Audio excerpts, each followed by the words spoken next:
Hello friends, कैसे हैं आप लोग।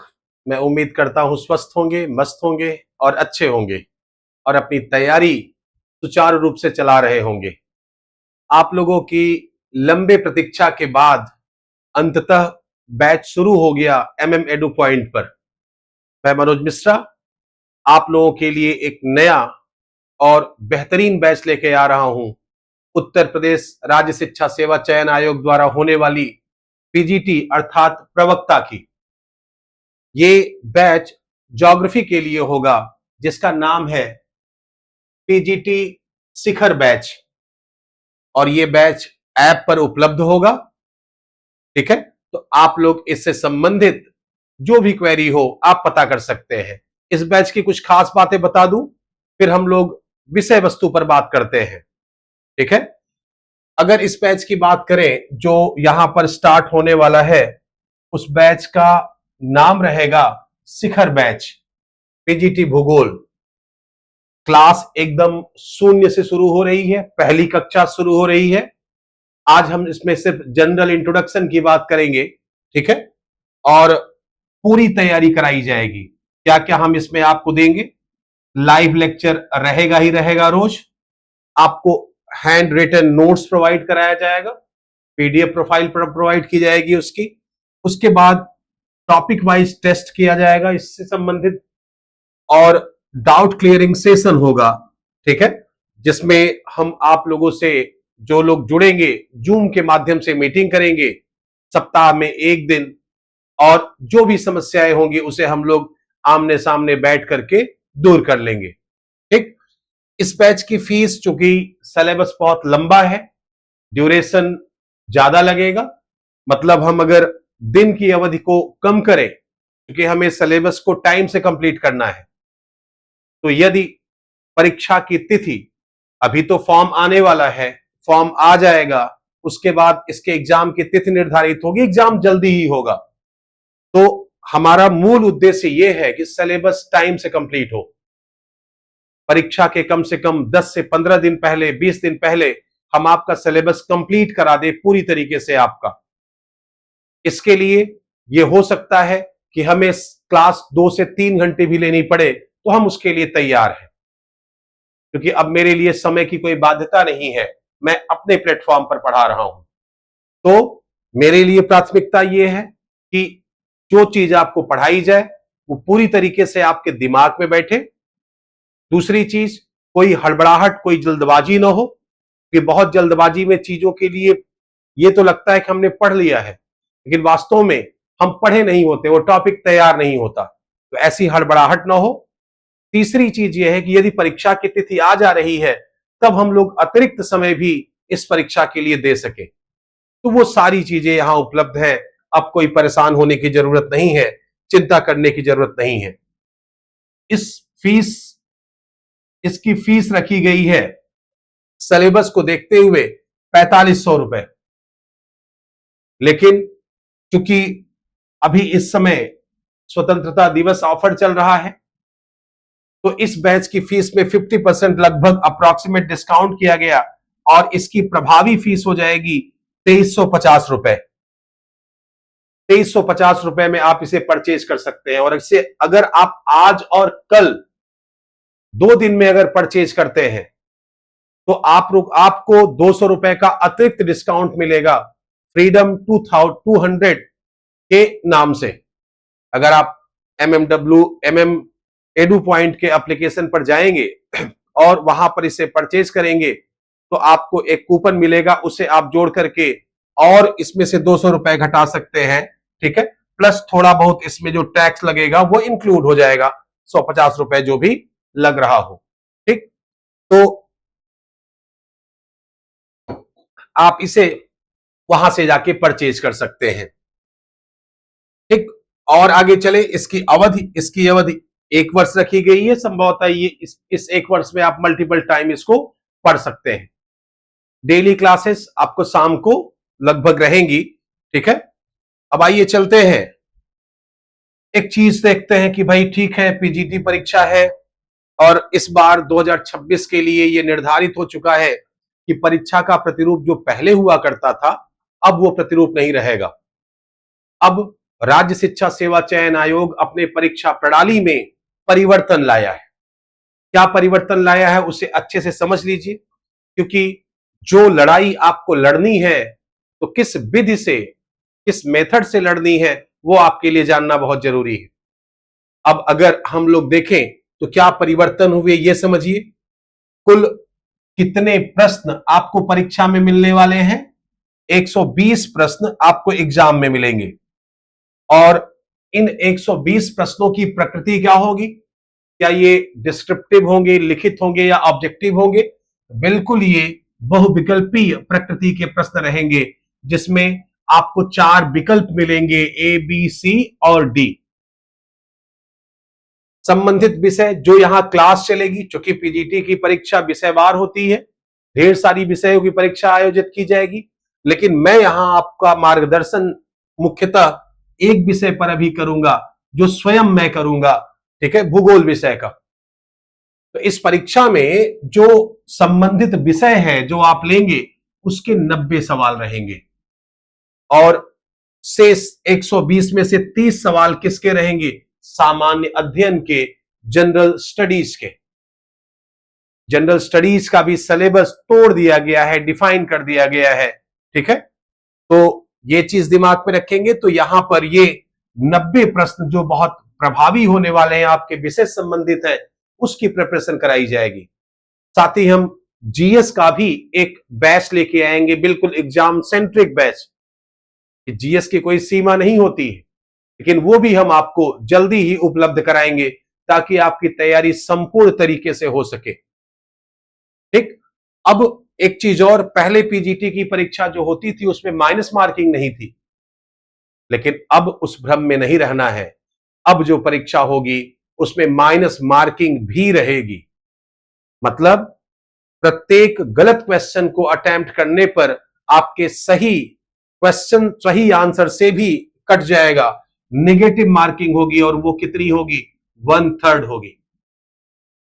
ठीक है, मतलब एक गलत क्वेश्चन आपने किया तो उस क्वेश्चन का जितना मूल्य है उसका 1/3 आपका सही क्वेश्चन में से कट जाएगा। तो पहले ये चीज नहीं थी, लेकिन अब ये चीज आ गई है सिलेबस में, पैटर्न में। तो अब ज्यादा महत्वपूर्ण हो गया है कि आप अपनी तैयारी में एक्यूरेसी पर विशेष ध्यान दें। अब जो टॉपिक पढ़ें उसे पूरी तरीके से आत्मसात करें ताकि आप बिल्कुल सही उत्तर पर आसानी से पहुंच पाइए। यह बहुत जरूरी है इस चीज के लिए, इसीलिए अब कोरम पूरा करने से नहीं होगा। दूसरी चीज, एक बात और याद रखनी है कि परीक्षा अब तथ्यात्मक भी नहीं होगा। आप इस बार का पीजीटी की प्रवक्ता की परीक्षा जो हुई थी ज्योग्राफी की, अगर उठा के पेपर देखिए तो आपको थोड़ा थोड़ा अंदाजा लगना शुरू होगा कि प्रश्नों का स्तर अब बढ़ाया जा रहा है। तो जिस प्रकार की परीक्षा, जिस प्रकार का युद्ध, उसी प्रकार की हमारी तैयारी भी होनी चाहिए। तो किसी भी परीक्षा के लिए सबसे पहले क्या करना चाहिए? सबसे पहले उस परीक्षा के लिए जो पाठ्यक्रम निर्धारित करता है, जो संबंधित आयोग होता है, उसे हमें अच्छे तरीके से पढ़ लेना चाहिए, समझ लेना चाहिए। क्योंकि परीक्षा के दौरान क्या पढ़ना है इससे ज्यादा महत्वपूर्ण है क्या नहीं पढ़ना है। पढ़ने की कोई सीमा नहीं है। तो यह हमें सबसे पहले जानना चाहिए कि सवाल किन किन टॉपिक से भूगोल के पूछेगा। आज हम उसी की बेसिकली चर्चा करने वाले हैं। ठीक है, तो चलिए चलते हैं विषय वस्तु पर। जल्दी ही इसकी वैकेंसी आने वाली है। अब हम लोग और आगे चले तो जो सिलेबस है जो राज्य शिक्षा सेवा चयन आयोग ने दिया है, ठीक है, उसे मैंने तोड़ दिया ताकि आपको थोड़ा ज्यादा बेहतर तरीके से समझ में आए क्या क्या हमें पढ़ना है, ये हम जान पाए। तो देखिए, जो पहला सेक्शन है वो है ज्योग्राफिकल थॉट का, भौगोलिक चिंतन का। तो भौगोलिक चिंतन भी हम लोग पढ़ेंगे, थॉट भी पढ़ेंगे कि कौन कौन से ज्योग्राफर, कौन कौन सी विचारधाराएं आई जो भौगोलिक ज्ञान को और मजबूत, पुष्ट और समृद्ध की हैं। ठीक है, अगर उनमें हम लोग देखें तो प्राचीन और मध्यकालीन युग में भारत और विश्व में जो भौगोलिक ज्ञान है, ठीक है, उससे संबंधित बातें आपसे पूछी जाएंगी। ठीक है, भारत और विश्व दोनों, इंडिया का एंशिएंट टाइम में ज्योग्राफिकल नॉलेज में क्या स्थिति थी, कौन कौन से प्रमुख भूगोलवेत्ता थे, उनके क्या कॉन्ट्रीब्यूशंस थे, वो जानना होगा। और साथ साथ आप ग्रीक, रोमन, ठीक है, फ्रेंच, और आगे जाएंगे ब्रिटिश और जर्मन, ये सब स्कूल्स पढ़ेंगे। ठीक है, इसके अलावा आप और आगे जाएंगे तो डार्क एज देखेंगे, उसके बाद आप अरब ज्योग्राफर्स का कंट्रीब्यूशन देखेंगे, फिर आप आएंगे तब मॉडर्न ज्योग्राफी के संदर्भ में बात करेंगे। मॉडर्न ज्योग्राफी में आप लोगों को पता है कि हम्बोल्ट और रीटर का बड़ा योगदान है। ठीक है, किसका किसका? हम्बोल्ट और रीटर का। तो आधुनिक भूगोल की नींव और विभिन्न भारतीय तथा पश्चिमी विद्वानों का योगदान, ये हम लोग इसमें पढ़ेंगे। फिर यह देखना होगा इस ज्योग्राफिकल थॉट में कि कौन कौन सी प्रमुख विचारधाराएं आई जिन्होंने भूगोल की दिशा तय की। उसमें अगर हम लोग देखें तो सबसे महत्वपूर्ण विचारधारा है पर्यावरण निश्चयवाद या पर्यावरणवाद आप कह सकते हैं, इन्वायरमेंटल डिटर्मिनिज्म की विचारधारा। ठीक, इस विचारधारा के जो है कि विरोध में एक और विचारधारा आई, विडाल डी लाप्लास के संभववाद। देखिए, इन सब विचारधाराओं से संबंधित स्टेटमेंट भी आ सकते हैं। ये तो बहुत पुरानी बात हो गई कि निश्चयवाद की विचारधारा किसने दी, संभववाद की विचारधारा किसने दी, नवनियतिवाद की विचारधारा किसने दी, इनकी किताब कौन सी है, ये बातें बहुत पुरानी है, इसको जानना तो है ही है, लेकिन इसके अलावा इस विचारधारा के अंदर की बातें भी आपको जाननी है। ठीक है, उसके बाद संभाव्यवाद, ठीक है, नव नियतिवाद, नियो डिटर्मिनिज्म ग्रिफिथ टेलर की, मानव पर्यावरण संबंध, जिसमें प्रत्यक्षवाद भी देखना होगा, व्यवहारवाद भी देखना होगा, मानवतावाद भी देखना होगा, नारीवाद और पोस्ट मॉडर्निज्म, उत्तर आधुनिकतावाद भी हम लोगों को देखना होगा। जितना सिलेबस में दिया है उतना तो आपको देखना ही देखना है, इसको छोड़ना कतई नहीं। इसके और आगे चलें तो ज्योग्राफिकल थॉट के आगे क्या आपको देखना है? दूसरा सेक्शन आता है आपके सिलेबस का, भौतिक भूगोल या फिजिकल ज्योग्राफी। फिजिकल ज्योग्राफी के 4 सब ब्रांचेज हैं। कौन कौन से? जियोमॉर्फोलॉजी, क्लाइमेटोलॉजी, ओशिनोग्राफी और बायोज्योग्राफी। जिसमें जियोमॉर्फोलॉजी में हम लोग लिथोस्फीयर या स्थल मंडल का अध्ययन करते हैं। अब आपके सिलेबस में इस जियोमॉर्फोलॉजी सेक्शन से या स्थल मंडल से क्या क्या बातें पूछी जाएंगी, कहां कहां से प्रश्न बनेंगे, ये हम लोग देखें। इसमें क्या मेंशन किया गया है? पृथ्वी की उत्पत्ति से संबंधित विभिन्न परिकल्पनाएं, हमारी पृथ्वी और सौर मंडल की उत्पत्ति कैसे हुई, इसके संदर्भ में Kant, Laplace, Chamberlin, James Jeans and Jeffreys, ठीक है, उसके बाद रास्कन, ओटो स्मिड, होयल लिटिलटन, एलन गुथ, उसके बाद बिग बैंग थियरी। इन सब विचारधाराओं में विचारकों ने क्या क्या कहा, उनकी प्रमुख परिकल्पनाएं क्या थी, उसकी मूल बातें क्या थी, ये आपको यहां जानना और समझना होगा। इसके बाद और आगे हम लोग चले और उनका आलोचनात्मक मूल्यांकन। ठीक है, फिर हम लोगों को देखना होगा, एक टॉपिक है रॉक्स, चट्टान और उसके प्रकार। ठीक है, चट्टान के प्रकार मतलब टाइप्स ऑफ रॉक्स में तो 3 प्रमुख है, इग्नीवियस, सेडिमेंट्री और मेटामॉर्फिक रॉक, आग्नेय, अवसादी और रूपांतरित या कायांतरित चट्टान। यहां पर इन चट्टानों की जो प्रमुख प्रॉपर्टीज हैं, जो विशेषताएं हैं, उसे जानना पड़ेगा आपको। तो रॉक्स चैप्टर आपको देखना है, ये पूरी तरीके से यहां से एक सवाल पक्का बनता है लगभग हर परीक्षा में। इसके बाद पृथ्वी की आंतरिक संरचना हमें देखना होगा, क्योंकि धरातल के नीचे देख पाना तुलनात्मक रूप से कठिन होता है, लेकिन फिर भी आप इसे जरूर देखेंगे। क्लियर? अब आंतरिक संरचना दो स्तरों पर देखेंगे हम लोग। एक तो इनकी रासायनिक विशेषता के आधार पर। आपने, चूंकि ज्योग्राफी से आप पोस्ट ग्रेजुएट हैं, तो आपने पढ़ा ही होगा, सुना होगा। हो सकता है कि आप विश्वविद्यालय में उतना थारोली पढ़ाई नहीं किए हैं, लेकिन अब ये कह देने से काम नहीं चलेगा। अब आपको यहां बहुत व्यवस्थित तरीके से पढ़ना होगा। तो रासायनिक विशेषता के आधार पर सियाल, सीमा और नीफे, और भूकंप शास्त्र से प्राप्त साक्ष्यों के आधार पर क्रस्ट मेंटल कोर। तो ये दोनों चीजें हम लोग देखेंगे। ठीक है? कौन कौन सी चीजें?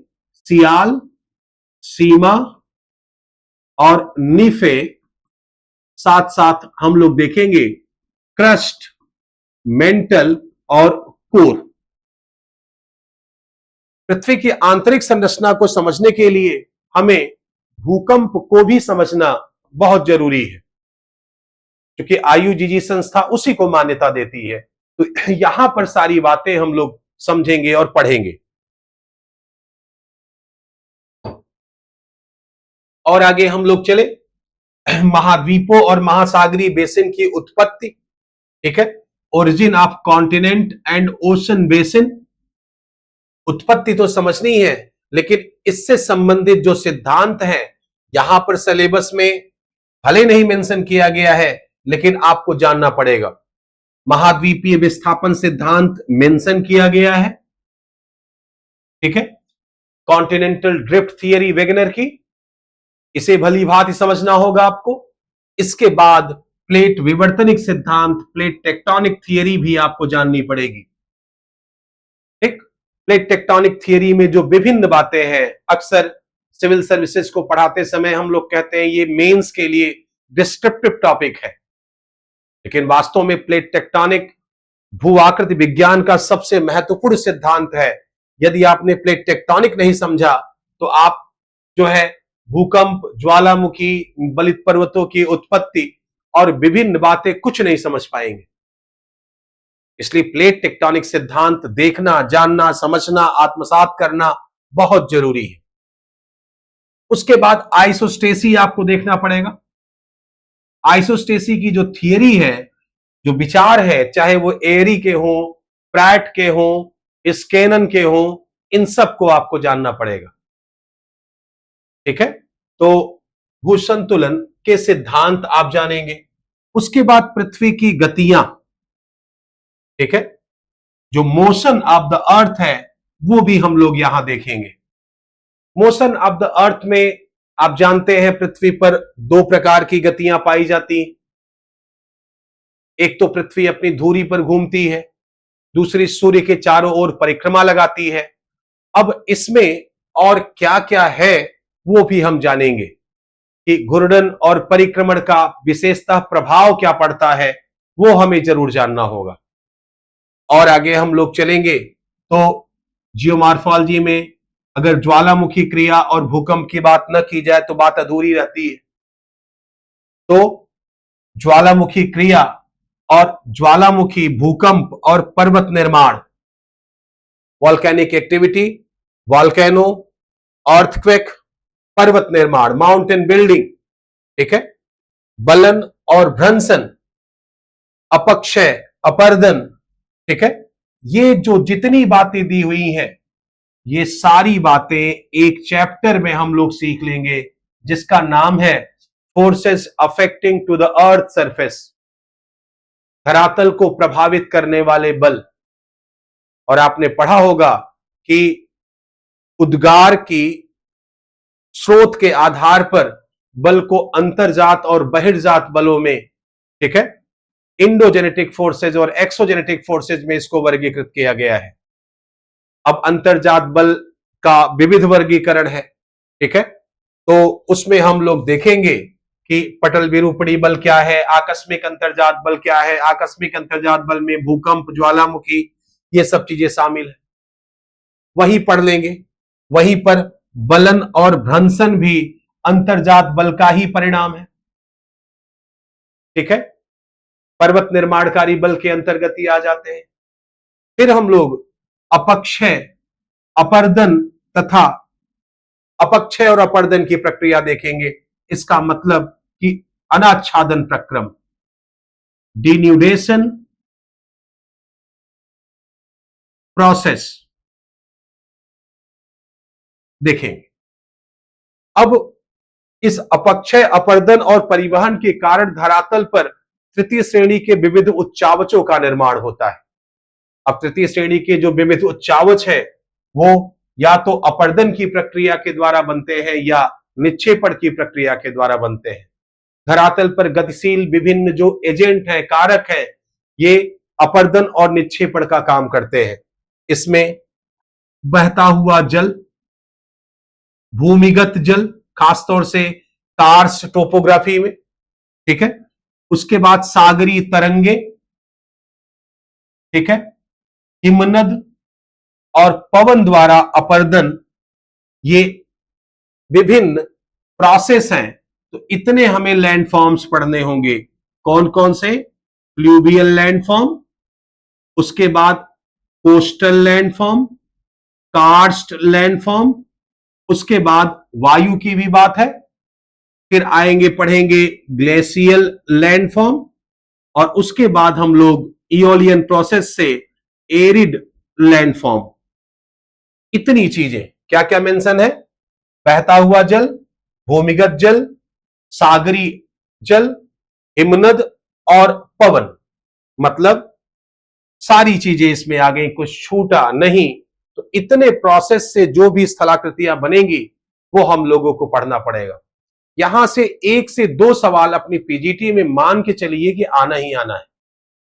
तो ये चैप्टर, ये चीजें छोड़ करके हम लोग आगे कतई नहीं बढ़ सकते। उसके बाद फिजिकल ज्योग्राफी में और क्या पढ़ना पड़ेगा? वायुमंडल, और वायुमंडल, विभिन्न वायुमंडलीय प्रक्रियाएं, विभिन्न वायुमंडलीय तत्व का जो हम अध्ययन भूगोल की जिस शाखा में करते हैं उसे एटमॉस्फेयर या वायुमंडल कहा जाता है। क्लियर? अब वायुमंडल को देखें तो वायुमंडल में क्या क्या आपको देखना पड़ेगा?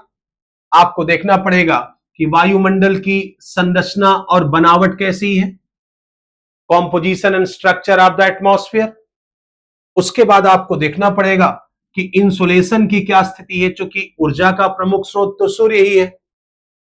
तो सूर्यातप जो धरती पर हमारे आता है, ठीक है, इनकमिंग सोलर रेडिएशन आती है, उसकी क्या स्थिति है, उसका वितरण कैसा है, ठीक है, कौन कौन से कारक उसके वितरण को प्रभावित करते हैं, ठीक है, सूर्यातप के मैकेनिज्म को कौन कौन से नियम नियंत्रित करते हैं, वो सारी बातें हमको यहां विस्तार से देखनी है। फिर इसी सूर्यातप का जो आना और जाना है, चूंकि ऊर्जा आती लघु तरंग के रूप में है और धरती से अंतरिक्ष को जाती है ये दीर्घ तरंग के रूप में। तो लघु तरंगों के रूप में जो ऊर्जा आ रही है और धरती से रात में जो दीर्घ तरंग के रूप में अंतरिक्ष को जा रही है, उसका जो बैलेंस शीट बनता है, हमें यहां हीट बजट भी देखना पड़ेगा। भले मेंशन नहीं है लेकिन हम इसको देखेंगे, आप लोग याद दिलाइएगा। उसके बाद आपको तापमान का क्षैतिज और ऊर्ध्वाधर वितरण देखना होगा। इसी सूर्यातप के कारण हमारे धरातल पर तापमान होता है और तापमान का हमें वितरण देखना है कि तापमान के वितरण को प्रभावित करने वाले कारक कौन से हैं, तापमान का क्षैतिज और ऊर्ध्वाधर वितरण क्या है, वो सारी चीजें। देखिए, हम हीट बजट की बात कर रहे थे लेकिन आपके सिलेबस में ऑलरेडी हीट बजट मेंशन कर दिया गया है। तो पढ़ना तो है ही है, नहीं दिया होता तब भी हम पढ़ते, दिया है सिलेबस में तो छोड़ना ही नहीं है, ठीक है, कोई सवाल ही नहीं उठता है। फिर उसके बाद हम लोग देखेंगे वायुमंडलीय परिसंचरण। वायुमंडलीय परिसंचरण देखने के पहले आपको कुछ बातें समझनी पड़ेगी।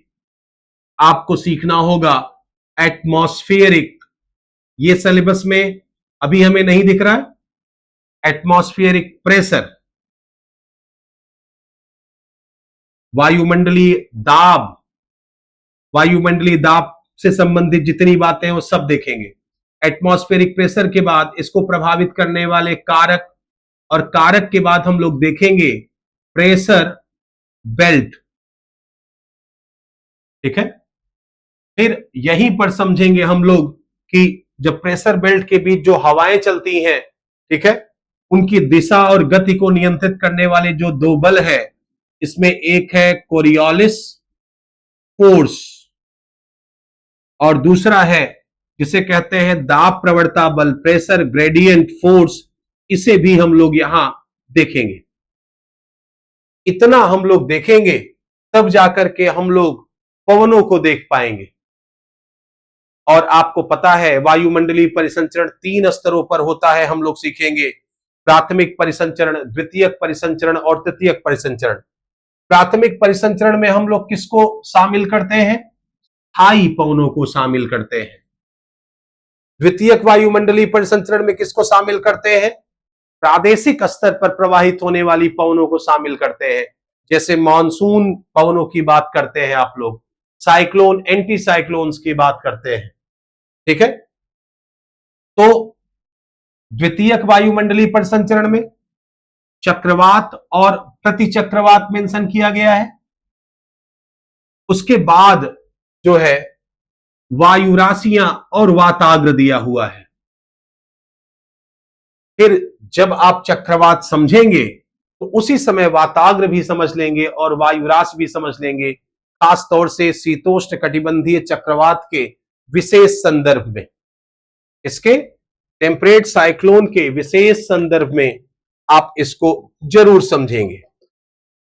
ठीक है, और आगे हम लोग चले।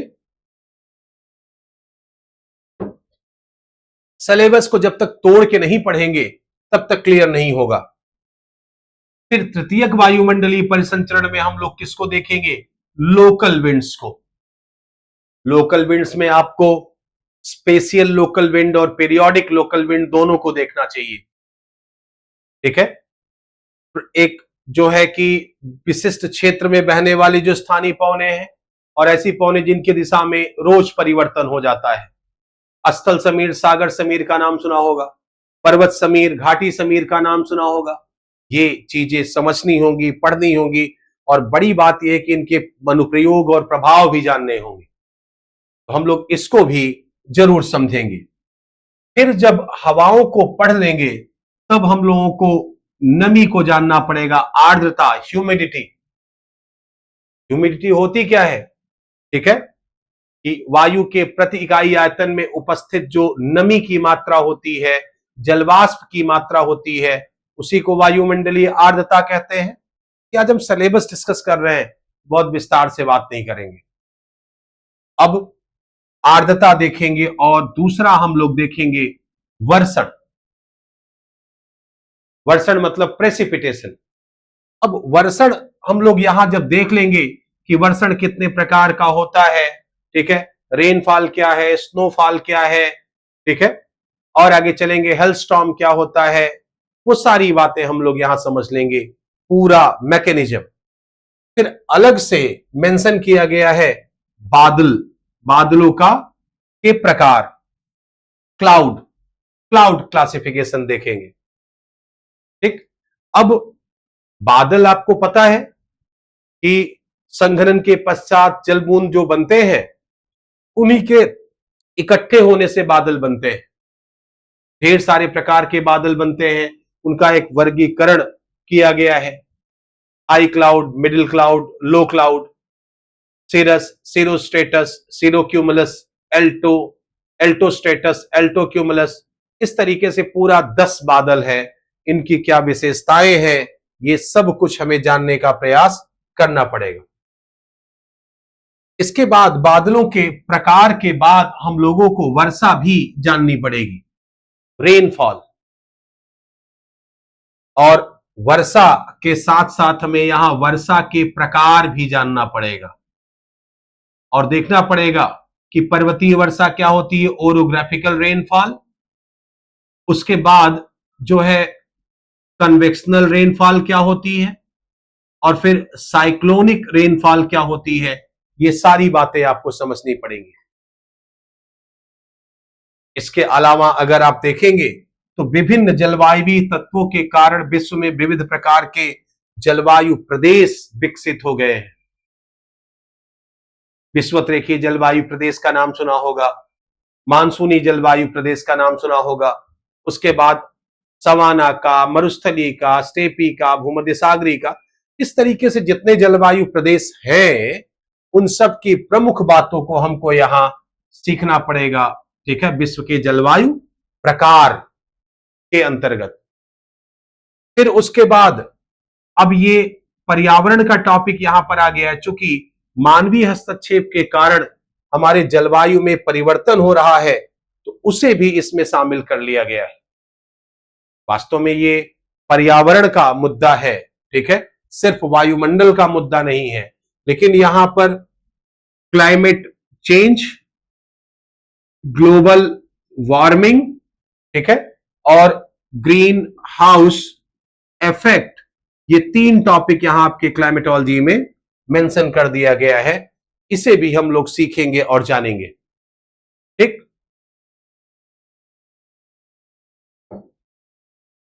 फिर और आगे हम लोग चलेंगे तो ओशिनोग्राफी आ जाएगा, समुद्र विज्ञान। यहां देखिए कितना सिलेबस बनाने वाले भी स्थल मंडल लिखे, वायुमंडल लिखे तो जलमंडल नहीं लिखे कि जलमंडल का अध्ययन भूगोल की जिस शाखा में करते हैं उसे समुद्र विज्ञान कहते हैं। ठीक, तो जब विज्ञान ही लिखना था तो भू आकृति विज्ञान और जलवायु विज्ञान क्यों नहीं लिखे? तो यदि डिवीजन कर रहे हैं तो सही से करिए। तो फिलहाल इसको हम लोग कल समझेंगे ज्योग्राफी के बेसिक लेक्चर में। ठीक है, अभी फिलहाल ये समझो ओशिनोग्राफी। ओशिनोग्राफी में हमें क्या पढ़ना है? हमें पढ़ना है समुद्र तली की बनावट, ओशन बॉटम रिलीफ। ठीक है, ओशन बॉटम रिलीफ कि महाद्वीपीय मग्न तट क्या है, मग्न ढाल क्या है, महासागरीय मैदान क्या है, ट्रेंचेस कौन कौन से हैं, ये आपको जानना पड़ेगा। इसके बाद अगर और आगे हम लोग चले तो ओशन बॉटम रिलीफ के बाद समुद्री जल का तापमान, ओशनिक वाटर टेम्परेचर आपको पढ़ना पड़ेगा। टेम्परेचर ओशन के संदर्भ में और क्या स्थिति है, इसका क्षैतिज वितरण क्या है, ऊर्ध्वाधर वितरण क्या है, महासागर में इसकी 3 परतें कौन सी हैं, ठीक है, एपिलिमिनियन कौन सी है, ठीक है, थर्मोक्लाइन लेयर क्या है, हाइपोलिमिनियन क्या है, ये सारी बातें आपको समझनी पड़ेगी। फिर और आगे चलेंगे तो एक महत्वपूर्ण चैप्टर यहां पर है density and salinity. Density and salinity, ये भी हमें समझना पड़ेगा। उसके बाद अगर हम लोग चलें तो लवणता और घनत्व, महासागरीय लवणता सवाल लगभग प्रतिवर्ष रहता है, बहुत इंपॉर्टेंट चैप्टर है। डेंसिटी का बड़ा रोल होता है, इसलिए आपको इसको जानना पड़ेगा, क्योंकि जो जल का मूवमेंट होता है वो घनत्व में अंतर के कारण ही होता है। अब इसका वितरण भी हमें देखना है। फिर ओशन डिपॉजिट चैप्टर है एक, उसको देखना है, ओशन डिपॉजिट।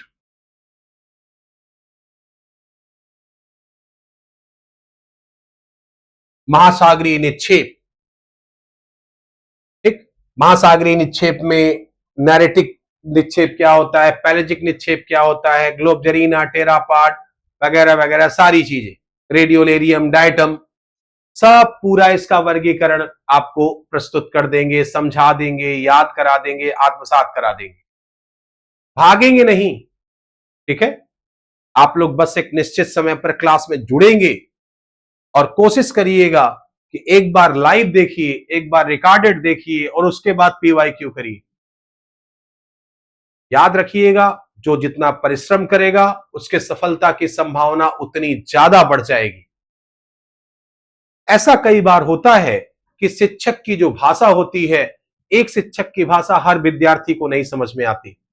हर विद्यार्थी के सोचने समझने का तरीका, उसकी भाषा शैली, उसकी समझ का स्तर, ठीक है, और शिक्षक के समझाने का अलग अलग स्तर होता है, उस अलग अलग शैली होती है। तो किसको कौन सी शैली पसंद आती है, यह बहुत महत्वपूर्ण है, क्योंकि उसके साथ आदमी सहज रह पाता है। तो आपका मेरे साथ सहज रहना बहुत जरूरी है। यदि मैं सही समझाऊंगा तो निश्चित तौर पर आपको समझ में आएगा, तो कोई बड़ी बात नहीं है, इतना आपको यहां देखना है। उसके बाद महासागरीय जल का परिसंचरण, कि कैसे वो मूवमेंट हो रहा है, उसमें आप लोगों को क्या देखना है, एक देखना है टाइड एंड एब, ज्वार और भाटा, ठीक है। उसके बाद वेव्स जो चलती हैं महासागरों में, तरंगे और धाराएं, ठीक है। धाराओं में आप ओशनिक करेंट्स की बात करेंगे, जो अटलांटिक महासागर, प्रशांत महासागर और हिंद महासागर में चलने वाली जो धाराएं हैं। और इसको 360 आपको पढ़ना पड़ेगा, क्योंकि लिखा तो बड़ा छोटा सा है धाराएं, लेकिन धाराओं से सवाल बहुत गहराई में आएगा और बिना समझे इसे कर पाना बहुत ही कठिन होगा। तो ये चीज आप दिमाग में रखेंगे। उसके बाद समुद्री जल का परिसंचरण, ओशनिक वाटर सर्कुलेशन में आप ये चीजें देखेंगे। फिर एक दिया है सुनामी। सुनामी को आपको पढ़ना तो जियोमॉर्फोलॉजी में चाहिए, लेकिन चूंकि महासागरीय क्षेत्र में जब तली में भूकंपीय तरंगे आती हैं तो समुद्री लहरें जो है उठती हैं और वो तट पर बहुत विनाश करती हैं। तो इसे वहां भी पढ़ सकते हैं और चाहे तो यहां भी पढ़ सकते हैं। प्रवाल भित्तियां और समुद्री संसाधन, ये भी आपको पढ़ना पड़ेगा। प्रवाल क्या होते हैं, प्रवाल के विकास की आवश्यक दशाएं क्या हैं, प्रवाल भित्तियों के प्रकार क्या हैं, ठीक है, प्रवाल की उत्पत्ति संबंधी सिद्धांत कुछ कुछ हैं, वो सारी बातें आपको जाननी पड़ेंगी। देखिए, जो समय लगेगा लगेगा, लेकिन बार बार कोचिंग करने से बेहतर है कि एक बार ढंग से कोचिंग कर लिया जाए। और एक बार ढंग से पढ़ लेंगे तो आपको सिर्फ उसे रिवाइज करने की जरूरत पड़ेगी, यदि आपने समझ विकसित कर लिया तो ये चीज हम लोग देखेंगे। फिर मरीन रिसोर्सेज भी एग्जाम के लिए इंपॉर्टेंट है, ठीक है। तो मरीन रिसोर्सेज में कौन कौन से समुद्री संसाधन हैं, ठीक है, इन समुद्री संसाधन के लिए क्या भारत सरकार की योजनाएं चल रही हैं, ठीक है, ऑपरेशन मिशन ब्लू क्या है, वगैरह वगैरह सारी बातें हम देखेंगे। क्लास में मैं पानी ज्यादा पीता हूं, उसको लेके परेशान मत होइएगा, ठीक है, क्योंकि ऑफलाइन में ज्यादा बोलना पड़ता है, चीखना पड़ता है, तो मेरी आदत पड़ गई है कि मैं कम से कम 1 लीटर पानी क्लास में पी लेता हूं। तो वो जरूरी भी है, शरीर को जो है बनाए रखने के लिए पानी पीना बहुत जरूरी है, जल के बिना सब सून है। अब फिजिकल ज्योग्राफी में एक और सेक्शन लास्ट में पढ़ेंगे, बायोस्फीयर। अब यहां इनको जब वहां पर समुद्र विज्ञान लिख दिए तो यहां पर इनको जैव भूगोल लिखने में क्या दिक्कत है। बायो ज्योग्राफी, भौतिक भूगोल की वह शाखा जो जीवमंडल का अध्ययन करती है उसे जैव भूगोल या बायो ज्योग्राफी के नाम से बुलाया जाता है। अब इस बायो ज्योग्राफी में अगर आप देखेंगे तो क्या क्या पढ़ना है, इसका मीनिंग पढ़ना है, मीनिंग एंड कॉन्सेप्ट, ठीक है, क्या जैवमंडल का अर्थ है, मीनिंग। उसके बाद आप लोगों को पढ़ना है पारिस्थितिकी और पारिस्थितिक तंत्र, इकोसिस्टम एंड इकोलॉजी। इकोलॉजी के विषय में आप जानते हैं, इकोलॉजी विज्ञान की वह शाखा है जिसमें इकोसिस्टम का अध्ययन किया जाता है। अगर इकोलॉजी लिख दिए तो अपने आप उसमें इकोसिस्टम समाहित है। तो पारिस्थितिक तंत्र क्या होता है, कितने प्रकार का होता है, इसकी कार्यविधि क्या है, इसकी विशेषताएं क्या होती हैं, ये सारी बातें आपको यहां जाननी पड़ेगी, ठीक है। उसके बाद आपको पादप और जंतु समुदाय जानना पड़ेगा, मतलब फ्लोरा एंड फाउना और इनका डिस्ट्रीब्यूशन, ये चीज आपको देखनी, ठीक है, फ्लोरा फाउना और उसका डिस्ट्रीब्यूशन। और आगे अगर आप चलेंगे तो क्या दिया है, बायोडायवर्सिटी और उसका संरक्षण, ठीक है। तो जैव विविधता, बायोडायवर्सिटी और मानवीय क्रिया के कारण बायोडायवर्सिटी का ह्रास हो रहा है, ठीक है, इसीलिए उसके कंजर्वेशन की बात की जा रही है। इसमें स्वस्थानीय उपाय क्या है, ठीक है, परस्थानीय उपाय क्या है, ये सारी बातें। और उसके बाद जैव विविधता के प्रकार, जैव विविधता के स्तर, जैव विविधता में ह्रास के कारण, सारी बातें इससे संबंधित की जाएंगी यहां पर। तो देखिए, 3 इस समय बर्निंग इशू है ग्लोबल लेवल पर। 3 कौन कौन? एक तो ग्लोबल वार्मिंग। ग्लोबल वार्मिंग का मूल कारण है ग्रीन हाउस इफेक्ट के दर में वृद्धि, और इसी ग्लोबल वार्मिंग के कारण क्या हो रहा है, क्लाइमेट चेंज हो रहा है। और तीसरा बर्निंग टॉपिक है अत्यधिक जनसंख्या दबाव के कारण, ठीक है, हम प्राकृतिक वास जो जीवों के हैं उनको नष्ट कर रहे हैं, जिससे जैव विविधता में हानि आ रही है। जो हम लोग डिफॉरेस्टेशन कर रहे हैं उसके कारण क्या हो रहा है, बायोडायवर्सिटी में कमी आ रही है। तो ये टॉपिक, और एक टॉपिक है यहां मेंशन नहीं किया गया है, ओजोन डिप्लीशन। आप प्रवक्ता बनने जा रहे हैं तो आपको भी ये सब बातें पता होनी चाहिए। जैसे ग्लोबल वार्मिंग के एक कारण में आप इसे भी बता सकते हैं कि जो ग्रीन हाउस स्तर में वृद्धि हुई है, ठीक, वही उसी कारण ये उष्मा असंतुलन की दशा पैदा हो रही है। तो क्लाइमेट चेंज और ग्रीन हाउस इफेक्ट, ये तो आपने क्लाइमेटोलॉजी में ही देखा था इसके पहले।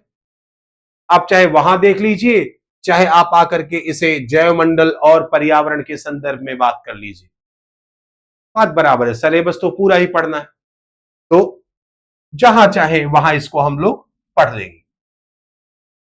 उसके बाद तीसरा सेक्शन है भारत का भूगोल। इंडियन ज्योग्राफी के विषय में आपसे सवाल पूछा जाएगा कि भारत का भूगोल, तो भाई आपका देश ही है भारत, अब आपके देश के विषय में कोई आपसे क्या ही बताए। अब इंट्रोडक्शन में हम लोग ये चीजें देख लेंगे कि भारत का ये देखिए परिचय का हिस्सा है, ये स्थिति और विस्तार। लेकिन स्थिति और विस्तार यहां से जो सवाल आते हैं ये पूरी तरीके से मैप बेस्ड सवाल आते हैं, मैप आधारित सवाल, इसे भी आपको देखना होगा। उसके बाद भारत की भू आकृति देख लेंगे, फिजियोग्राफी और फिजियोग्राफिकल जो रीजन्स हैं, जिसमें आप किसको किसको देखोगे, आप इसमें देखोगे नॉर्दर्न माउंटेनियस रीजन में हिमालय को, उसके बाद आप देखोगे उत्तर भारत के महान मैदान को, फिर देखोगे प्लेटू को, और फिर देखोगे कोस्टल प्लेन एंड आइलैंड। तो ये भू आकृति में इसको तोड़ करके पूरा हिमालय और सारी बातें हम लोग समझने का प्रयास करेंगे। और आगे हम लोग चलेंगे तो जलवायु एवं जलवायु प्रदेश, भारतीय मानसून की क्रियाविधि, ये हमें जानना पड़ेगा। यहां एक चीज मेंशन नहीं किया गया है सिलेबस में, भारत की चट्टान प्रणालियां, rock system in India, Archaean, Dharwar, Cuddapah, Vindhyan, Gondwana, ये सब क्या है, इनकी क्या विशेषताएं हैं, ये भी आपको जानना होगा। तो यदि आप लोग कहेंगे तो हम उसकी भी चर्चा कर लेंगे। क्लियर? तो जलवायु एवं जलवायु प्रदेश, उसके बाद भारतीय मानसून की क्रियाविधि, मतलब हम लोग क्लाइमेट ऑफ इंडिया पढ़ेंगे। क्या पढ़ेंगे? क्लाइमेट ऑफ इंडिया, भारत की जलवायु। और भारत की जलवायु पर सबसे ज्यादा प्रभाव पड़ता है मानसूनी पवनों का,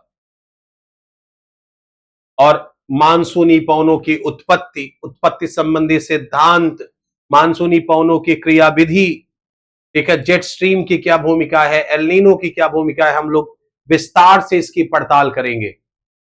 और जो कोपेन द्वारा जलवायु प्रदेश का वर्गीकरण किया है भारत के संदर्भ में, उसे हम लोग यहां पर देख लेंगे।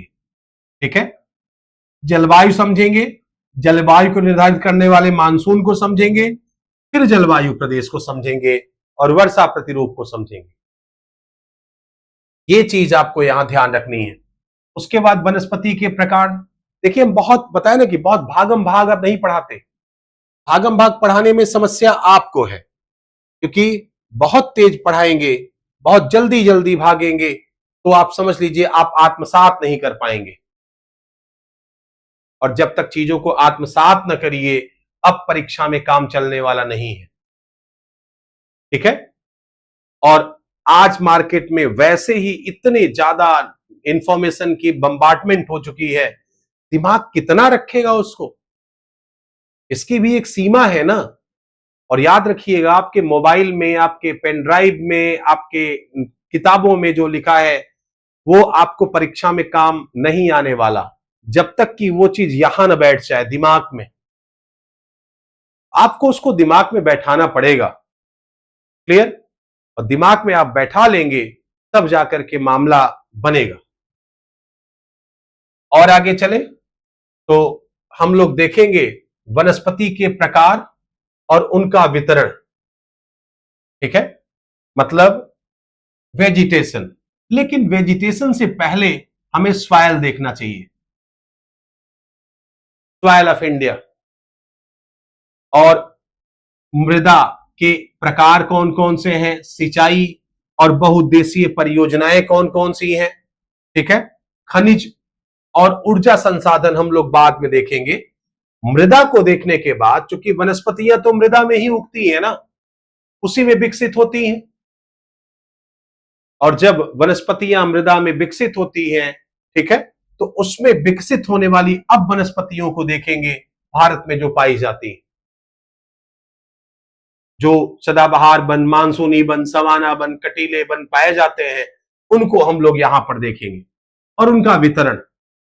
फिर यहीं पर वन्य जीव संसाधन दिया हुआ है, मतलब वाइल्ड लाइफ रिसोर्सेस दिया हुआ है,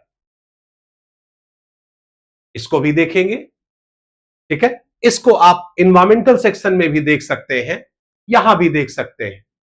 फिर अपवाह तंत्र आपको जानना चाहिए, ड्रेनेज सिस्टम आपको जानना चाहिए, और वास्तव में ड्रेनेज सिस्टम को तो यहीं पर जान लेना चाहिए। भू आकृतिक प्रदेश पढ़ेंगे, उसके बाद ही अपवाह तंत्र और प्रतिरूप पढ़ेंगे, और भारत में प्रवाहित होने वाली प्रमुख नदियों को पढ़ना पड़ेगा। ठीक, इसमें नदियां पढ़ना है, ऐसा नहीं है कि रिवर मेंशन नहीं है तो नहीं पढ़ेंगे। ये अपवाह तंत्र की बात करेंगे तो एंटीसीडेंट, सबसिक्वेंट, ऑब्सिक्वेंट, रीसिक्वेंट, ठीक है, यही तो सिस्टम है, हम आपको पढ़ा दिए, नदियां नहीं पढ़ाए। भारत की प्रमुख नदियां और उनसे संबंधित तथ्यों को 360 नहीं पढ़ेंगे तो फिर ये चीज कंप्लीट नहीं मानी जाएगी। इसके बाद बाढ़ आपको पढ़ना पड़ेगा। ठीक है, फ्लड, बाढ़ को जरूर पढ़िए, क्योंकि हमारा जो भारत है अगर देखें तो आपदाओं से खाली नहीं है। कहीं पर भूकंप की प्रवृत्ति है, भूकंप का डर है, तो कहीं पर बाढ़ और सूखे की प्रवृत्ति पाई जा रही है, कहीं पर आप भूस्खलन देखते हैं, ठीक है, तो कहीं पर सुनामी और चक्रवात का प्रभाव देखते हैं। इस तरीके से भारत के विभिन्न क्षेत्रों में विभिन्न आपदाएं हैं, और बाढ़ और सूखा उन्हीं इन्वायरमेंटल कैलेमिटी में से एक है जिससे मानव जीवन को नुकसान पहुंचता है।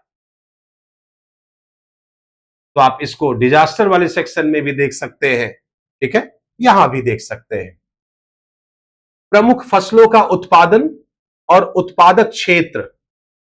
ठीक है, अब यहां पर क्रॉप्स जो प्रमुख है इंडिया की, उसे हमें देखना पड़ेगा, और कौन सा जो फूड क्रॉप है या कैश क्रॉप है, ठीक है, कौन से क्षेत्रों में ज्यादा बोया जा रहा है, कम बोया जा रहा है, इनके लिए जलवायु दशाएं क्या है, वो सारी बातें हमें जाननी पड़ेगी। और जानना पड़ेगा मेजर इंडस्ट्रीज और इंडस्ट्रियल रीजन, भौगोलिक प्रदेश। फिर हमें पर्यटन और पर्यावरण पर्यटन, टूरिज्म और इको टूरिज्म भी सीखना पड़ेगा। सिलेबस बहुत वास्ट कर दिया गया है, ठीक है, और ये सब बातें आपको इंटर का प्रवक्ता अगर आप बनेंगे, ठीक है, तो आप स्वाभाविक सी बात है कि 11th-12th वाले स्टूडेंट्स को पढ़ाएंगे ज्योग्राफी। तो राज्य शिक्षा सेवा चयन आयोग उम्मीद करता है कि इन टॉपिक्स की समझ आपके अंदर हो। ठीक है, शिक्षक के ज्ञान का स्तर हमेशा विद्यार्थी के स्तर से थोड़ा सा ज्यादा होना चाहिए, उसकी समझ का स्तर ज्यादा होना चाहिए, ताकि अपने विद्यार्थियों की वो क्यूरियोसिटी, उनके सवालों का बिल्कुल धैर्य के साथ, समझदारी के साथ, अनुभव के साथ जवाब दे सके। तो मैं आपको शिक्षक बना रहा हूं, और शिक्षक का मतलब होता है उसके पास हर तरह के बच्चे होते हैं। कुछ बच्चे बहुत प्रवीण होते हैं, तेज होते हैं, कुछ बच्चे तुलनात्मक रूप से कमजोर भी मिलते हैं। शिक्षक को बड़े धैर्य के साथ दोनों को डील करना पड़ता है, और धैर्य के साथ वही डील कर पाएगा जिसके अंदर ज्ञान की स्वयं की गहराई होगी। जब स्वयं सतही ज्ञान से जो शिक्षक बनेगा, उसके अंदर चिड़चिड़ापन, गुस्सा, खुद का भय, अरे कुछ ऐसा सवाल न पूछ ले कि हम बता ही ना पाए, ये सब बातें उसके अंदर रहेंगी, तो वो एक विद्यार्थी के साथ न्याय नहीं कर पाएगा। यदि आप टीचर बनना चाहते हैं तो आपको कभी भी इससे भागना नहीं चाहिए। क्लियर? तो ये हम देखेंगे। उसके बाद जनसंख्या वृद्धि और जनसंख्या वितरण, पॉपुलेशन, ठीक है, और डेमोग्राफिकल प्रॉपर्टी हमें देखनी पड़ेगी। नगरीकरण, अर्बनाइजेशन इंपॉर्टेंट टॉपिक यहां पर है। भारतीय प्रवासी समुदाय, ये करंट ओरिएंटेड टॉपिक इसमें शामिल हो जाते हैं। जो हमारे डायस्पोरा है, ठीक है, उनका क्या हमारे इंडियन इकोनॉमी में कंट्रीब्यूशन है, ठीक है। तो ये प्रवासी भारतीय दिवस भी हम लोग मनाते हैं, उनको इनवाइट करते हैं और उनको भारत से जोड़े रखने का प्रयास करते हैं, ठीक है। तो उसके संबंध में एक जो है बेहतरीन क्लास आपकी मैं लूंगा। परिवहन और संचार, ठीक है, ट्रांसपोर्ट एंड कम्युनिकेशन, इसमें जल परिवहन, स्थल परिवहन में रेल, सड़क, ये सारी बातें हो जाएंगी। उसके बाद राष्ट्रीय और विदेशी व्यापार, नेशनल एंड इंटरनेशनल ट्रेड, ग्रामीण विकास कार्यक्रम, रूरल डेवलपमेंट प्रोग्राम्स जो है उसका डिस्कशन होगा, ठीक है। इसका मतलब देखिए, अब आपकी तैयारी में करंट का तड़का रहेगा ही रहेगा। जो ग्रामीण विकास की विभिन्न परियोजनाएं हैं, जो नई अपडेट्स हैं, आपको अब उसको भी पढ़ना पड़ेगा, और ज्यादा संभावना है वहां से सवाल भी आपके बनेंगे, तो वो आप इग्नोर करके, बाईपास करके नहीं जा सकते। ह्यूमन ज्योग्राफी, ह्यूमन ज्योग्राफी में क्या आपको देखना पड़ेगा? यदि मानव भूगोल की बात करें तो मानव भूगोल की अवधारणा, तत्व और कार्य क्षेत्र, ह्यूमन ज्योग्राफी के कॉन्सेप्ट, एलिमेंट्स और उसका स्कोप देखना पड़ेगा आपको। कि मानव भूगोल के मतलब एक तरह से एक इंट्रोडक्टरी चैप्टर कि मानव भूगोल के कौन कौन से अंग हैं, कृषि भूगोल, आर्थिक भूगोल, जनसंख्या भूगोल, सारी चीजें वो जब हम आपको इंट्रोडक्टरी चैप्टर कल बताऊंगा, पढ़ाऊंगा, ठीक है, ऐप पर, तो आपको वो अपने आप समझ में आ जाएगा। मानव भूगोल की जो प्रकृति है, उसका नेचर है, वो सारी चीजें। ये बहुत इंटरेस्टिंग क्लास होने वाली है, इसलिए आप जरूर इस सेशन को ज्वाइन करिएगा। लेकिन ये ऐप पर उपलब्ध होगी, हो सकता है ये डेमो क्लासेस के रूप में हमारी टीम उसे ओपन कर दे आपके लिए, लेकिन रहेगी वो ऐप पर ही, वो क्लास यूट्यूब पर नहीं होगी। आज की क्लास में यूट्यूब पर डालूंगा, ठीक है, वो सिलेबस डिस्कशन के संदर्भ में वहां पर भी रहेगी, और आपके ऐप पर जो पीजीटी में लड़के एडमिशन ले चुके हैं, ठीक है, जो हमारे स्टूडेंट, उनको भी ये पहली क्लास के रूप में उपलब्ध होगी, ताकि वो पहले सिलेबस को देख लें, समझ लें, फिर हम लोग उसके बाद पढ़ाई करेंगे। ठीक है, तो ये चीजें आपको यहां ध्यान देनी है। ह्यूमन ज्योग्राफी में और क्या क्या पढ़ना है आपको, कि कैसे ह्यूमन ज्योग्राफी का डेवलपमेंट हुआ, वो भी आपको जाननी पड़ेगी। मूलभूत सिद्धांत, अब देखिए यहां पर भी आ गया जो पहले हम लोग थॉट में देख रहे थे, नियतिवाद, संभववाद और नवनियतिवाद की विचारधारा। मतलब मैन, इन्वायरमेंट, रिलेशनशिप, ठीक है, इसी में ये विचारधाराएं तीनों पढ़ेंगे। वहां पढ़ ले यहां पढ़ ले, बात एक ही है। ठीक है, और मानव पर्यावरण संबंध थॉट में बल्कि और भी विचारधाराएं थी। ह्यूमन ज्योग्राफी में स्पेसिफिकली आपको जानना पड़ेगा, यहां जो ज्यादा मेहनत करने वाली चीज है, ह्यूमन रेसेस, मानव जाति आपको पढ़नी पड़ेगी। और भारत ही नहीं, ये वर्ल्ड लेवल पर पढ़ना पड़ेगा। मतलब आपको ट्राइब्स यहां पर देखनी पड़ेगी, वर्ल्ड में भी और इंडिया में भी। और दो सवाल यहां से आपके पक्के हैं, इंडिया के संदर्भ में भी और वर्ल्ड के संदर्भ में भी। क्लियर? तो ये चीज आपको जाननी होगी।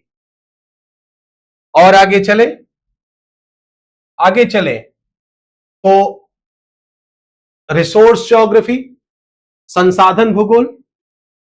जिम्मरमैन का कोटेशन आपको याद होगा कि संसाधन होते नहीं बनते हैं, resource are not they become.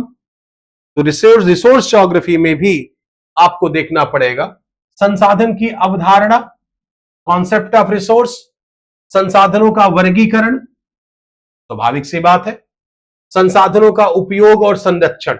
ये रिसोर्स की बेसिक बातें हैं जो आपको जाननी है।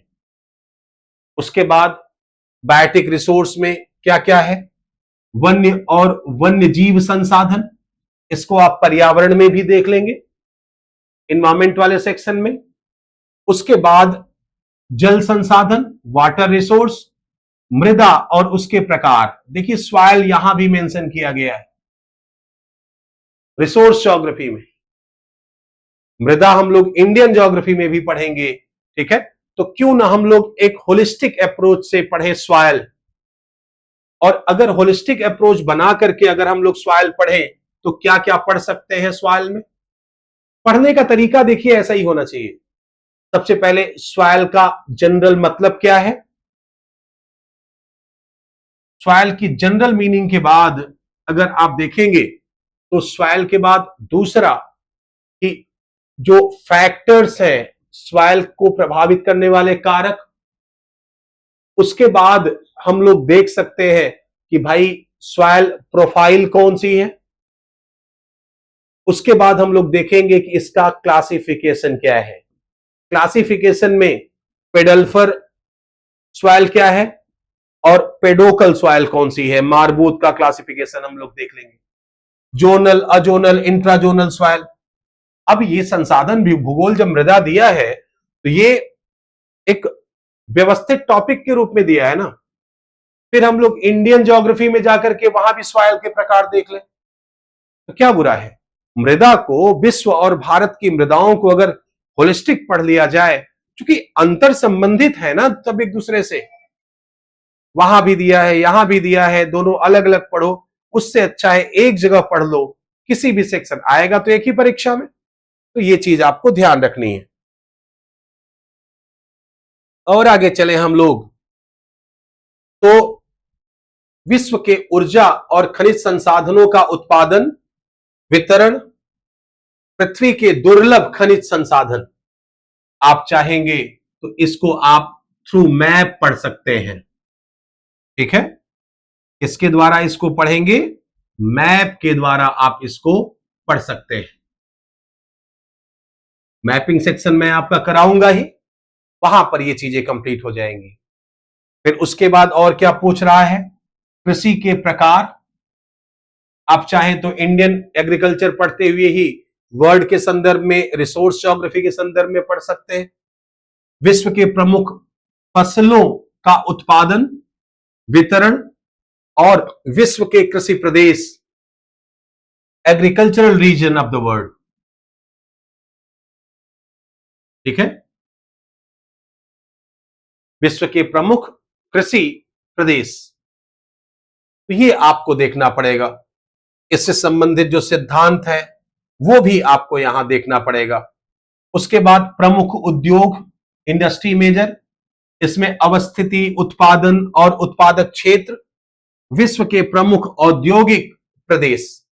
आप एक स्पेसिफिक अप्रोच से आप इसे मैप के थ्रू भी देख सकते हैं, मतलब वर्ल्ड ज्योग्राफी में भी देख सकते हैं। याद रखिएगा, जिसका मैप तैयार है ना, उसकी आधी समस्या अपने आप समाप्त हो जाती है।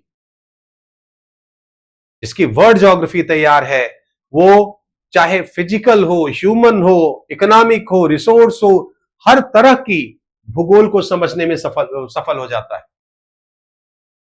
ठीक, क्योंकि सारी घटनाएं तो किसी न किसी क्षेत्र में ही हो रही है ना, तो ये चीज।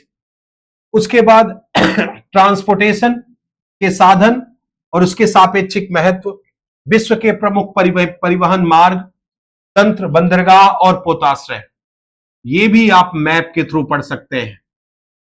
अगेन, अंतरराष्ट्रीय व्यापार और व्यापार गुट जो हैं, ट्रेड ग्रुप्स जो है, ठीक है, यूरोपियन यूनियन है, आसियान है, ठीक है, ढेर सारे जो समूह बने हैं उनके विषय में भी सवाल पूछेगा। एक तरह से देखा जाए तो अंतरराष्ट्रीय जो संस्थाएं हैं, आप WTO सबके विषय में यहां पूछेगा। जब ट्रेड ग्रुप्स की बात कर दिया गया तो रीजनल हो और चाहे ग्लोबल हो, वो पूछेगा जरूर।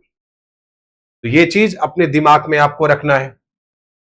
रिसोर्स ज्योग्राफी के बाद और आगे चलें तो सांस्कृतिक भूगोल, इसमें क्या पूछेगा भाई, कल्चरल ज्योग्राफी, सांस्कृतिक तत्व और भूमंडलीकरण, ये महत्वपूर्ण टॉपिक है।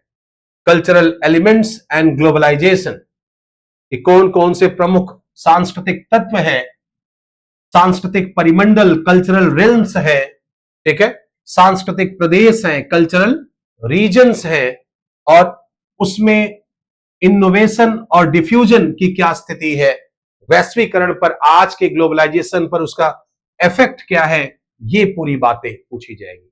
तो concept of culture and globalisation, ये इंपॉर्टेंट टॉपिक है। ये यहां से बहुत फैक्चुअल सवाल नहीं आएंगे, वन लाइनर 3-4 स्टेटमेंट देगा और कहेगा आपसे कि आप जो है कि इसको बताओ, समझाओ।